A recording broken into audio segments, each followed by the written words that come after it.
Go ahead, you go first. Hi, I'm Ilse Becerra. Hi, I'm Jennifer Mina. Hi, I'm Brian Yu. I'm Rosemary Schatz. And we are Crecer. Crecer. Unidos.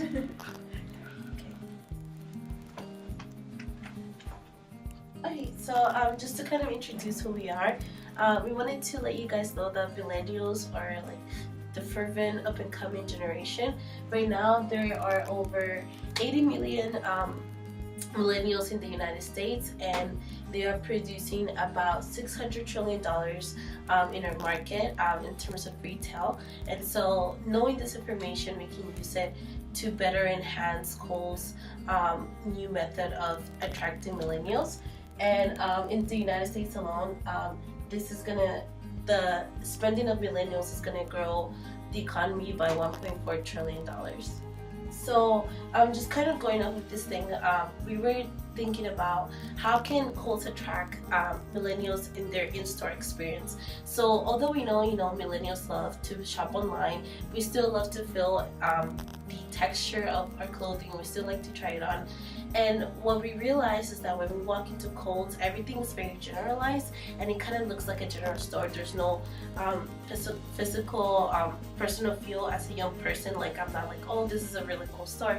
So we thought that it would be really nice if you guys could redesign the stores in terms of like, for example, having like the hipster look here, the professional look here, and that way if you model your store in terms of like small boutiques, it really attracts the appeal of young people because we can relate to the things that you're showing. So we thought that was a really cool way of enhancing. And if you generalize the store by themes, and you can just walk in, I think that will make the experience fast, easy, and enjoyable. Thank you. So, thank you, Jenny. So now I'm going to be talking to you guys about technology. So Kohl's has done a really great job in terms of technology and really increasing its omni-channel presence. And what we found to be true is that millennials are very involved with their phones. So we thought the best way for Kohl's to pursue the customers is by incorporating and investing more apps. So for example, incorporating Spotify playlists created by celebrity endorsements for different seasons would be a good idea. There are about 75 million Spotify users currently, with 20 million subscribers and 10 million unsubscribed, meaning that there's room for advertisement. And as well as having room for advertisement, having a Spotify playlist created by the celebrities themselves creates a sort of more personal feel to each product line. Additionally, the Kohl's app could have scanners for in-store items. So for example, if there's a buyer looking at a particular shirt, the buyer could scan the shirt's barcode and see what other sizes or colors are available. And additionally, the app could potentially show the customer compatible items, be it clothing or other home products. Additionally, Kohl's could invest in Snap Stories to once again pursue that personal feel for all of the buyers. Snap Stories of photo shoots with celebrity endorsers could provide a deeper look into the product line, as well as incorporating small bits of interviews or clips during the Snap Stories of the origins of the clothing or the products, as well as the inspiration behind it, could create a more personal feel as well. And we also thought that incorporating monitors throughout the store, throughout the various departments of the store, could also increase that personal feel. For example, having monitors showcasing interviews with the designers or with the celebrity endorsers as to their inspiration behind the styles and designs, and as well as where the sourcing of the clothing or products come from, would also incorporate a more sort of personal feel to increase that loyalty.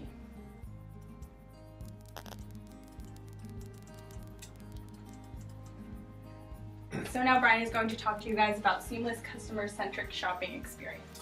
Thank you very much, Ilse. So in terms of marketing, Kohl's is doing really well in particular areas. For instance, Kohl's enjoys the highest percentage of loyalty program enrollment by the millennials, and they offer a seamless paying experience through Apple Pay, and also Kohl's Cash and Yes to You encourage repeat purchases. So I'm gonna give you guys the big picture of marketing strategy that the company can follow, and then Lila is later gonna talk about more specifics of the marketing strategies.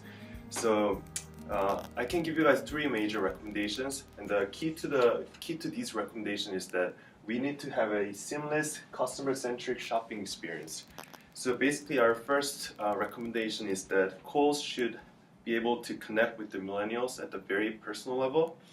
So in order to do that, the company can keep developing the company's loyalty programs, because these programs provide incentives to the customers, which lead to more purchases from these groups.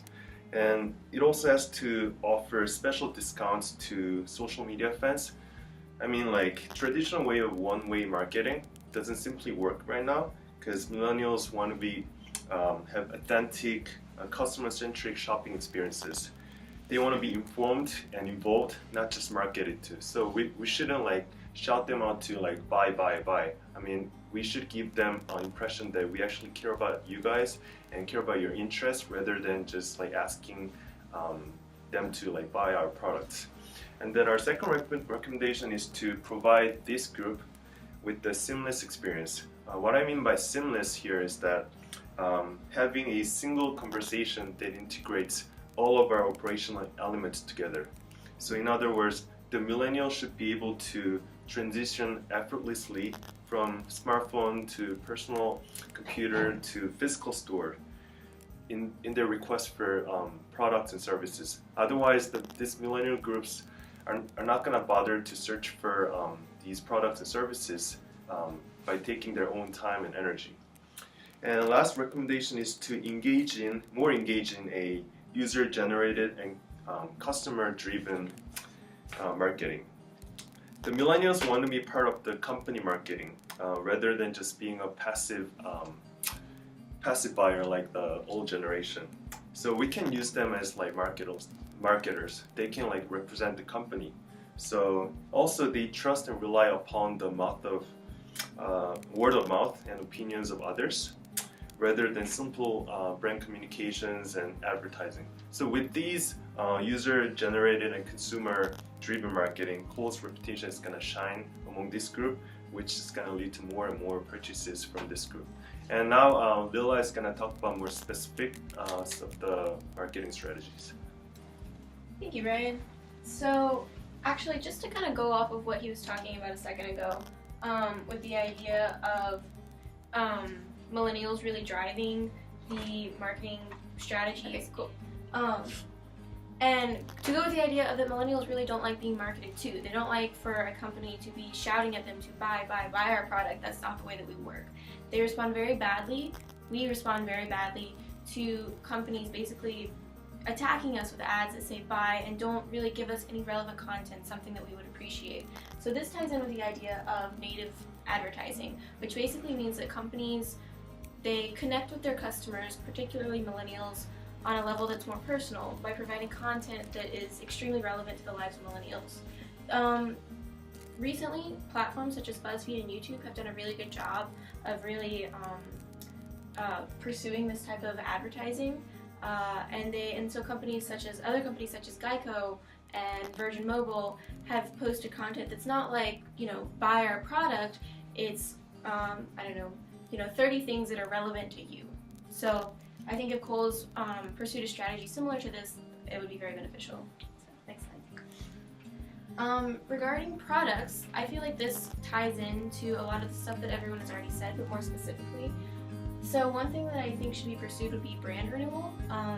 Kohl's has a lot of really good brands, but they also have a few that are very outdated and kind of speak more towards 2006 or so, rather than 2016.